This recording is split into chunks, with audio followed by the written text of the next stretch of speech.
और चलिए अब रुक करते हैं एक और बड़ी खबर की ओर। जयपुर के सवाई मानसिंह अस्पताल में मरीजों की सुविधाओं के लिए बना सुपर स्पेशलिटी ब्लॉक कर्मचारियों और जगह के अभाव में अव्यवस्थाओं की भेंट चढ़ गया है, जिस वजह से इलाज के लिए आने वाले मरीजों का दर्द और इंतजार दोनों बढ़ गए हैं। ट्रॉमा सेंटर के पास बना ये ब्लॉक अब मरीजों को इलाज के बाद मिलने वाले सुकून से पहले दर्द दे रहा है। कैसे, आइए आपको दिखाते हैं सहयोगी हिमांशु शर्मा की ये स्पेशल रिपोर्ट। ये कैसा सुपर स्पेशलिटी ब्लॉक। एसएमएस अस्पताल का हाल बेहाल। इलाज के लिए मरीजों का बढ़ा इंतजार। 1000 की ओपीडी पर 2 रजिस्ट्रेशन काउंटर, 6 करोड़ रुपए सालाना खर्च, फिर भी मैन पावर का टोटा, जगह की कमी, मरीज डॉक्टर परेशान। पेट संबंधित सभी बीमारियों का एक छत के नीचे इलाज मिले, इस उद्देश्य से सुपर स्पेशलिटी ब्लॉक को शुरू किया गया था। 7 मंजिला इस ब्लॉक में नेफ्रोलॉजी, यूरोलॉजी, गैस्ट्रो और हिप्टोपेंक्रियाटोबिलियरी सर्जरी विभाग से संबंधित बीमारियों का इलाज किया जा रहा है। इस कारण से रोजाना करीब 1000 मरीज यहां पर दिखाने के लिए पहुंच रहे हैं।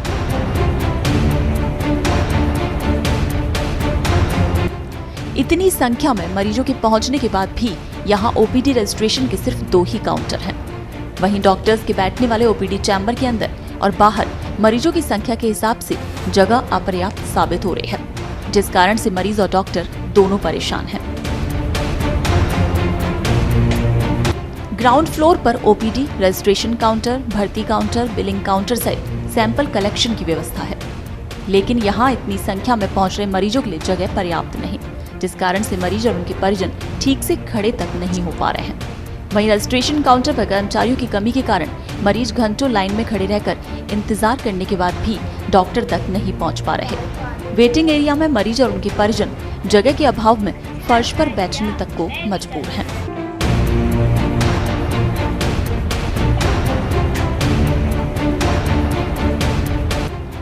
नए सुपर स्पेशलिटी ब्लॉक में हमारे संवाददाता ने स्थिति का जायजा लिया।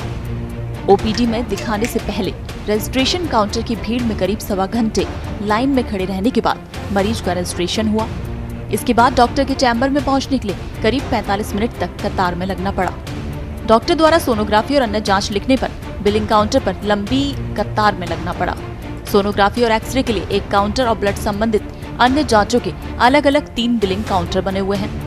इस लाइन में लगे मरीजों को देखा गया तो पता लगा कि संबंधित जांच के लिए बिल कटवाने के लिए 1 घंटे से अधिक और सोनोग्राफी काउंटर पर करीब 45 मिनट लाइन में लगने के बाद रजिस्ट्रेशन हुआ, जिसके बाद सैंपल देने के लिए 25 मिनट फिर कतार में लगना पड़ा और सोनोग्राफी के लिए अगले दिन का समय मिला। तो डॉक्टर द्वारा दवा लिखने पर दवा काउंटर पर करीब 25 मिनट तक कतार में लगने के बाद मरीज को दवा मिली। इस तरह से ओपीडी में दिखाने आने वाले मरीज करीब 5 घंटे तक कतार में लगकर इलाज करवाने को मजबूर हैं। 6 घंटे के ओपीडी समय में रोजाना 1000 मरीज इलाज के लिए आ रहे हैं।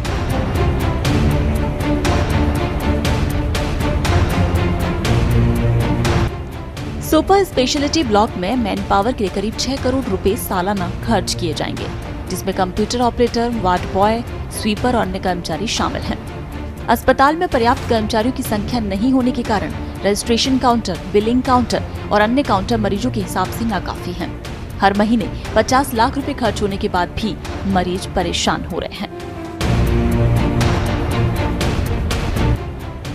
एसएमएस अस्पताल अधीक्षक डॉक्टर विनय मल्होत्रा का कहना है कि सरकार के फ्री इलाज की घोषणा के बाद मरीजों की संख्या में इजाफा हुआ है।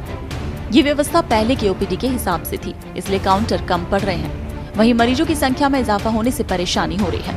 अस्पताल में मरीजों की परेशानी दूर हो, इसके लिए इंतजाम करेंगे और मैन पावर पर काउंटर की संख्या बढ़ाई जाएगी।